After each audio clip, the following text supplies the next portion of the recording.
नमस्कार. मी भाऊ तोरसेकर. तुम्ही बघत आहात प्रतिपक्ष. मित्रांनो, बऱ्याच दिवसानंतर थोडं काँग्रेस पक्षाचं कौतुक करावं असा विचार आहे. आणि कौतुक करावं असं वाटण्याचंही कारण आहे. कारण मला वाटलं होतं की काँग्रेस पक्ष महाराष्ट्रात जो आहे तो बहुतेक काँग्रेसच्या हायकमांडने गाशा गुंडाळलेला आहे. ज्यांना राहायचंय त्यांनी राहावं, जायचंय त्यांनी निघून जावं. महाराष्ट्रात काँग्रेस पक्षाची हायकमांडला गरज नाही असा माझा समज झाला होता. कारण कुठेही इतके आता काय त्या जिल्हा परिषद महापालिका निवडणुका येणार आहेत, या पक्षातले लोक त्या पक्षात जात आहेत, तिकडचे कोणतरी आणखीन पलीकडच्या पक्षात जात आहेत, फोडाफोडीचे आरोप होत आहेत, नानाविध आरोप होत आहेत. हा, काँग्रेस पक्षाचे कोणी प्रवक्ते असतात लोंढे वगैरे सारखे, ते अधूनमधून टीव्हीवर दिसतात. तेवढं सोडलं तर काँग्रेस पक्ष महाराष्ट्रात आहे की नाही अशी शंका घेण्यासारखी परिस्थिती आहे. आणि म्हणून त्या काँग्रेसच्या महाराष्ट्र प्रदेश अध्यक्ष हर्षवर्धन सपकाळ यांनी एक काहीतरी वक्तव्य केलं, वादग्रस्त केलं, कसलंही विधान असू दे, पण निदान वक्तव्य केलं. आणि एक गोष्ट लक्षात आली की महाराष्ट्रामध्ये सुद्धा अभी काँग्रेस जिंदा आहे असं म्हणायला हरकत नाही. तसं बघायला गेलं तर लक्षात घ्या की निवडणुकांच्या आधी, लोकसभेच्या आधी, विधानसभेच्या आधी किंवा निवडणुकीच्या निकालानंतर सुद्धा सगळ्यात तळाला गेलेला जो राष्ट्रवादी काँग्रेस पक्ष, शरद पवार गट, ह्याची फार धुळदाण झाली वर्षभरापूर्वी विधानसभा निवडणुकीत. शरद पवारांच्या नशिबी अवघे 10 आमदार आलेत. पण तरीही ते शरद पवार त्यांच्या वयाला आणि व्याधीला न जुमानता महाराष्ट्रात कुठे कुठे फिरतायत आणि चर्चेत आहेत. राष्ट्रवादी शरद पवार गटाचं काय भवितव्य, काय याविषयी चर्चा होतात. अधूनमधून तुमचे रोहित पवार किंवा सुप्रिया सुळे हेही दाखवतात की शरद पवार अभी जिंदा आहे असं दाखवतात.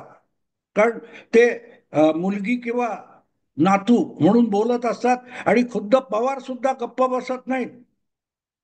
काल परवा त्यांनी काय ती मराठा आरक्षणावरून खडाजंगी झाल्यानंतर मंडल यात्रा काढली, ओबीसींचं मत आपल्याला पाहिजे तर दाखवण्याचा प्रयत्न केला.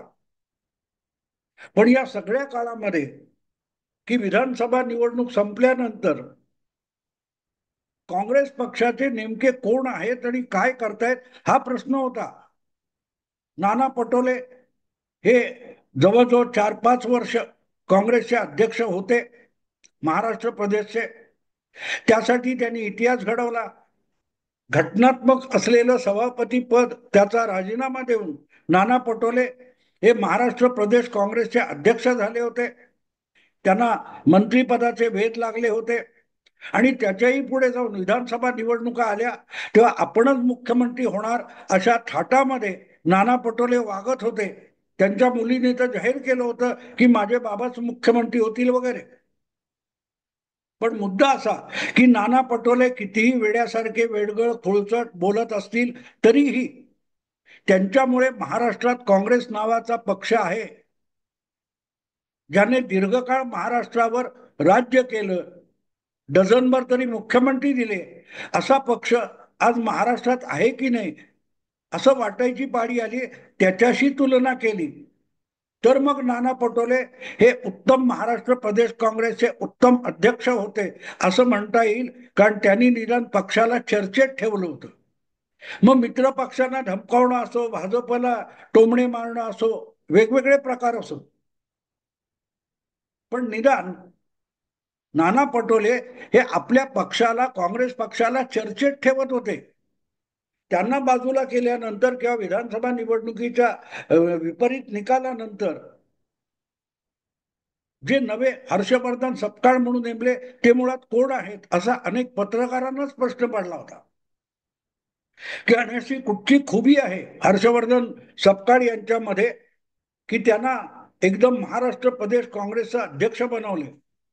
ज्या पदावर कधी काळी राजाराम बापू पाटील सुशीलकुमार शिंदे, वसंतदादा पाटील यासारखे दिग्गज ज्या पदावर बसलेत आणि त्या पक्षाचे महाराष्ट्रामध्ये 200-200 आमदार निवडून येत होते, अशा पक्षाचं प्रदेश अध्यक्षपद असलेले हर्षवर्धन सपकाळ नेमके आहेत कोण, असा जेव्हा प्रश्न विचारला जायची पाळी येते, तेव्हा हा पक्ष शिल्लक आहे की नाही असा प्रश्न पडणं स्वाभाविक आहे.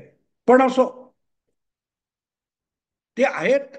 आणि ते आहेत म्हणजेच महाराष्ट्र प्रदेश काँग्रेस अजूनही धुकधुक करणारा पण जिवंत असलेला पक्ष आहे याची ग्वाही मिळाली. झालं असं की अचानक काही कारण नसताना हे हर्षवर्धन सपकाळ आहेत, त्यांनी महाराष्ट्राचे मुख्यमंत्री देवेंद्र फडणवीस यांच्यावर दुगाण्या झाडल्या. तसं भाजप विरुद्ध बोलायला भरपूर आहे. राहुल गांधी तर रोजच्या रोज नवी नवी खेळणी घेऊन येत असतात. सपकाळ यांनी सुद्धा अशा खेळणी किंवा खोळखोळे घेऊन खेळायला अजिबात हरकत नाही. ईव्हीएम नसेल तर वोट चोरी आहे, वोट चोरी नसेल तर मतदार यादीतून नावं गाळणं जोडणं, हे आरोप करायला जागा आहे ना. ते सोडून अचानक देवा भाऊवर घसरण्याची गरज काय होती मला कळलं नाही. आणि मला कशाला कोणालाच कळलं नाही. हा, भाजपच्या प्रवक्त्याने सांगितलं की देवाभाऊ बद्दल बोललं तर प्रसिद्धी मिळेल. ही कदाचित हर्षवर्धन सपकाळ यांची अगतिकता असावी. आता गंमत अशी की ते बोललेत तरी काय, मुख्यमंत्री देवेंद्र फडणवीस यांच्याविषयी हर्षवर्धन सपकाळ बोललेत तरी काय, तर फडणवीसांना आता पंतप्रधान होण्याची दिवा स्वप्न पडायला लागली, दिवसाची स्वप्न पडायला लागली. आता हा निष्कर्ष त्यांनी कुठून काढला हे त्यांच्या हायकमांड असलेल्या राहुल गांधींनाच माहिती असेल. कारण राहुल गांधी हा आज जगातला सगळ्यात मोठा जादूगार आहे. शून्यातून जसं तो जादूगार कबूतर काढून दाखवतो किंवा आपली हॅट काढतो आणि त्या हॅट मधून ससा काढून दाखवतो, तसं राहुल गांधी कशातूनही काहीही काढून दाखवू शकतात. म्हणजे मुंगी पोखरून अख्खा डोंगर शोधून काढतात राहुल गांधी. त्यामुळे त्यांच्या नेतृत्वाखाली महाराष्ट्रात प्रदेश काँग्रेस अध्यक्ष म्हणून काम करणारे हर्षवर्धन सपकाळ यांना फडणवीसांची दिवा स्वप्न दिसत असतील तर नवल वाटण्याचं कारण नाही. हा, त्यांच्या दिव्य दृष्टीचं कौतुक करावं लागेल. कारण कुठेही फडणवीस हे असं बोललेले सुद्धा मला आठवत नाही. उलट वर्षभरापूर्वी ज्या वेळेला लोकसभा निवडणुकीमध्ये महायुतीला आणि भाजपला महाराष्ट्रामध्ये सणसणीत फटका बसला आणि 23 खासदारांचा पक्ष 9 खासदारांवर आला, तेव्हा आपलं उपमुख्यमंत्री पद सोडून आपण पक्षात संघटनेचं काम करतो अशी ऑफर याच देवे भाऊने पक्षाला दिलेली होती. पण पक्षाच्या हायकमांडने साफ नाकारलं की तुम्ही सरकारमध्ये राहायचं आणि परत एकदा जोरदार मेहनत करायची आणि पक्षाला महाराष्ट्रात सगळ्यात मोठा सर्वाधिक आमदारांचा पक्ष बनवायचं अशी जबाबदारी टाकली आणि त्यांनी ते करून दाखवलं. यामध्ये पंतप्रधान होणं कुठचं आलं. जो माणूस पक्षासाठी आपल्याकडे अधिक असताना सुद्धा निमूटपणे उपमुख्यमंत्री व्हायला तयार होतो, स्वीकारतो पक्षाचा आदेश, तो पंतप्रधान व्हायची दिवा स्वप्न बघतो, तर सपकाळ यांना एक पहिला प्रश्न विचारला पाहिजे की त्यांना पडणारी स्वप्न तुम्हाला कशी दिसतात.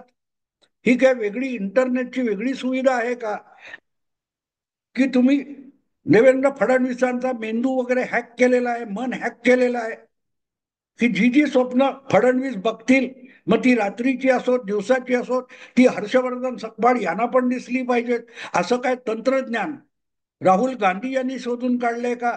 कारण असा अजब चमत्कार राहुल गांधी करू शकतात, इतर कोणाला शक्य नसेल. आणि हर्षवर्धन सपकाळ यांचा हायकमांड जर राहुल गांधी असतील तर त्यांच्यासाठी एक्सक्लुझिव्हली असं तंत्रज्ञान राहुल गांधी उपलब्ध करून देऊ शकतात. मला कळत नाही आलं कुठून. फडणवीस हे दिवा स्वप्न बघतायत, हे हे आलं कुठून. तर त्याचं कारण सोपं आहे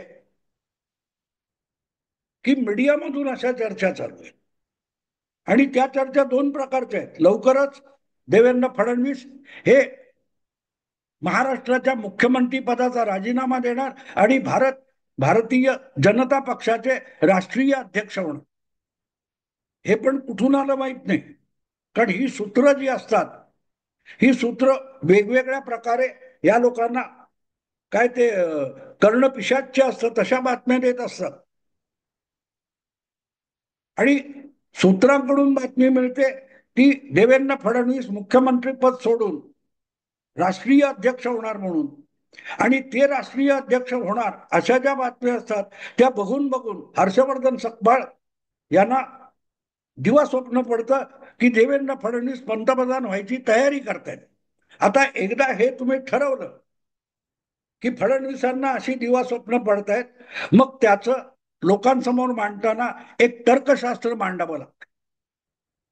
आणि मग तर्कशास्त्र काय आहे, तर फडणवीस हे मुंबईचे नाहीत, ते नागपूरचे आहेत आणि राष्ट्रीय स्वयंसेवक संघाचं मुख्यालय हे नागपूरमध्ये आहे आणि त्या नागपूरमधल्या मुख्यालयाशी नागपूरचे असलेले फडणवीस यांची जवळीक आहे, ते संघात गेलेले आहेत. त्यामुळे संघाला एक ब्राह्मण मुख्यमंत्री पंतप्रधान आणायचा आहे आणि त्यासाठी 75 पूर्ण झाली की नरेंद्र मोदींना बाजूला करायचा निर्णय झालेला आहे आणि त्यांच्या जागी फडणवीसांना आणणार.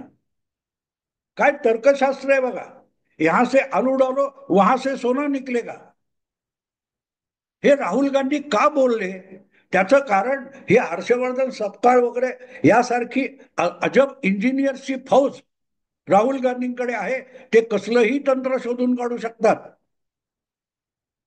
परिसाच्या स्पर्शाने भंगाराचं पण सोनं होतं म्हणतात, पण राहुल गांधी हा असा परिस आहे की त्याच्या स्पर्शाने बटाट्याचं म्हणजे आलूचं सुद्धा सोनं होतं. मग सपकाळ यांना इतरांच्या स्वप्नात घुसण्याची आणि ती स्वप्न एखाद्या सिरियल सारखी किंवा व्हिडिओ सारखी बघता आली तर नवल कुठे आहे. पण काही का असेना, खोळ्यासारखं का होईना, वेडगळ का वाटेना, पण हर्षवर्धन सकपाळ हे मीडिया समोर येऊन बोलले, हे फार चांगलं झालं. कारण त्यामुळे त्यांचा पक्ष जो आहे तो महाराष्ट्रामध्ये अजूनही शिल्लक आहे आणि तो चालवण्याची कोणाला तरी इच्छा आहे. तसा विचार करणारी कोणीतरी मंडळी आहेत आणि त्यापैकी एक हर्षवर्धन सपकाळ आहेत. याचा शोध आमच्या सारख्यांना बातम्या शोधणाऱ्यांना लागला हे सुद्धा कमी नाहीये. आणि म्हणून मी सुरुवातीला म्हटलं की नाना पटोले हे कसेही असो, कितीही वेळगळ बोलत, पण ते नित्य नेमाने बोलत होते. त्यामुळे काँग्रेस पक्ष महाराष्ट्रात शिल्लक आहे याची पावती मिळत होती. गेल्या म्हणजे पटोले पायउतार झाल्यापासून काँग्रेस पक्ष महाराष्ट्रात शिल्लक आहे की नाही असा प्रश्न पडत होता आणि तो उगाच पडत नव्हता. मित्रांनो लक्षात घ्या, काँग्रेस पक्ष त्याचे आमदार किती आले ते सोडून द्या, पण महाराष्ट्रभर विखुरलेल्या मतदारांपैकी विधानसभेत सुद्धा जवळजवळ 12% मतं ही काँग्रेस पक्षाला मिळालेली आहे. ज्या पक्षाकडे राज्यव्यापी प्रभावशाली नेता कोणी नाहीये, ज्या पक्षाकडे नाव घेण्यासारखा एक चांगला वक्ता महाराष्ट्रात नाहीये, अशा पक्षाला महाराष्ट्रात 12%हून अधिक मतं मिळतात. ही छोटी गोष्ट नाही आणि त्यामुळे थोडा आधार मिळाला तर 13 खासदार आलेत, 16 आमदार आलेत. आणि म्हणून असा पक्ष जो आहे त्याची राजकीय उलाढालीमध्ये, राजकीय घडामोडीमध्ये दखल घेतली गेली पाहिजे.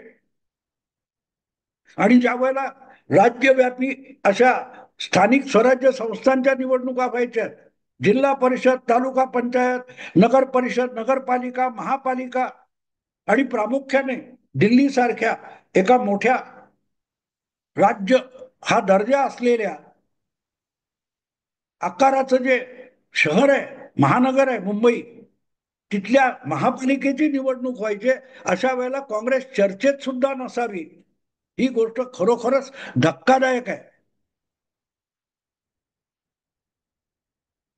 शिवसेना आणि मनसे एकत्र येणार का? म्हणजे उभाठा शिवसेना आणि मनसे एकत्र येणार का? आणि ते एकत्र आले तर मुंबईच्या मतांवर काय परिणाम होईल? दोन ठाकरे बंधू, ठाकरे ब्रँड ह्याची तावातावाने चर्चा चालू आहे. दुसरीकडे देवाभाऊ आणि कोणते एकनाथ शिंदे हे एकत्र येऊन जागा वाटप होईल का? की ते एकमेकावर कुरघोडी करतायत का पालिका निवडणुकीच्या निमित्ताने? याची चर्चा होते.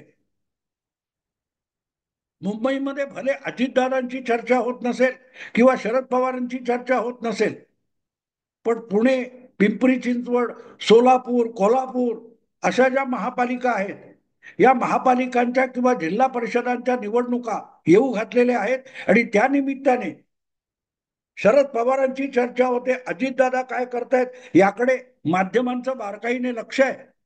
पण काँग्रेस पक्ष काय करतोय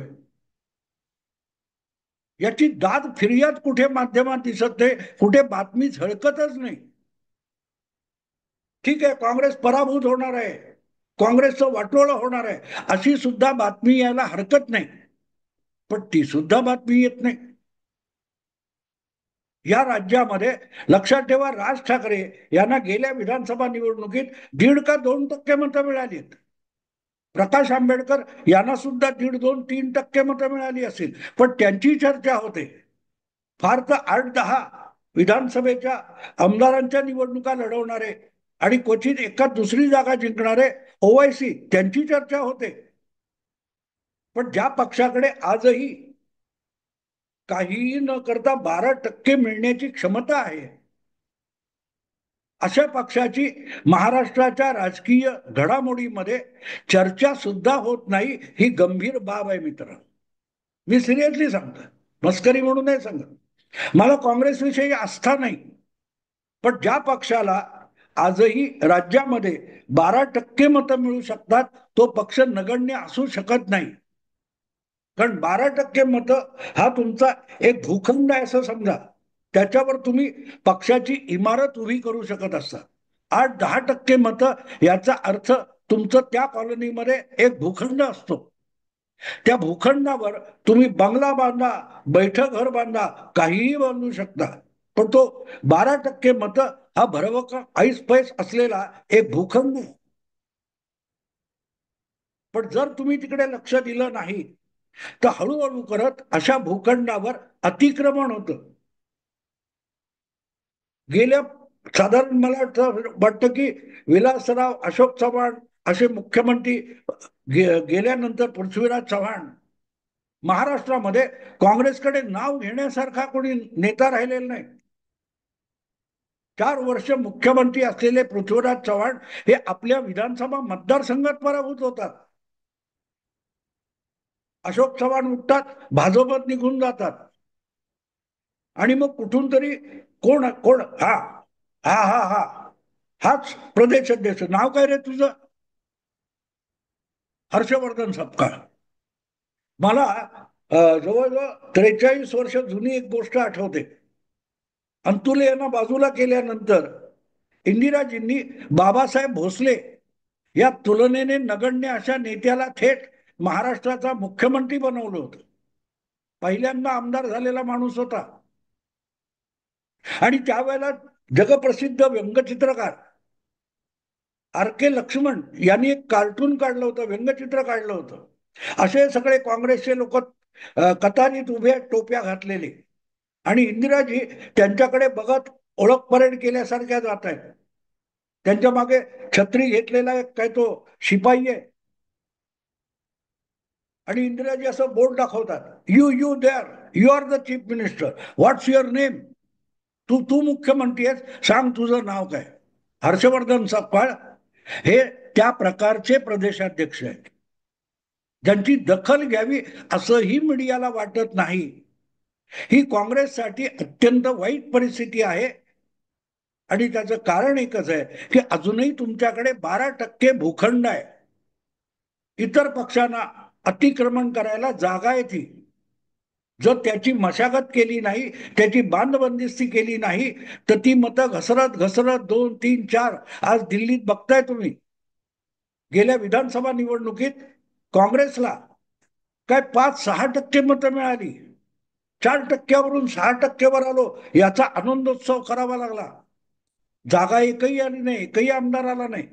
पण अवघ्या 10 वर्षामध्ये दिल्लीच्या काँग्रेस पक्षाची इतकी आबाळ झाली की 15 वर्ष शीला दीक्षित मुख्यमंत्री होत्या, त्या काँग्रेस पक्षाची अवस्था दिल्लीतली आज एकही आमदार 3 विधानसभामध्ये निवडून येत नाही, इतकी भयंकर झालेली आहे.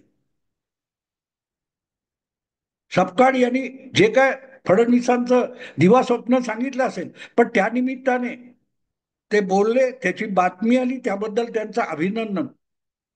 पण दुसऱ्यांच्या स्वप्नात जाण्यापेक्षा आपला पक्ष महाराष्ट्रात उभा करण्याचं स्वप्न बघा, त्यासाठी ढोर मेहनत घ्या, संघटना उभारा, जिल्हा तालुका पातळीवर परत काँग्रेस कमिट्या आणि त्यामध्ये भरती करू नका. प्रत्यक्ष रोजच्या रोज पक्षासाठी काम करणारा, राबणारा असा कार्यकर्ता गोळा करा. 12% मतं थोडी थोडकी नाहीत, पण त्यामध्ये जीव नसेल, चेतना नसेल, तर तो मुर्दा असतो. ही पण गोष्ट लक्षात ठेवा. आणि म्हणून ही बातमी बघितल्यानंतर मला त्यावर व्हिडिओ करावा असा वाटला. ठीक आहे, महाराष्ट्रामध्ये काँग्रेस अभी जिंदा है, हा सिग्नल मिळालाय, व्हेंटिलेटरवर का असेना, पण जगवा. मित्रांनो, आता इथेच थांबतो. आवडलं लाईक करा, शेअर करा आणि प्रतिपक्षाला सबस्क्राईब करा. नमस्कार.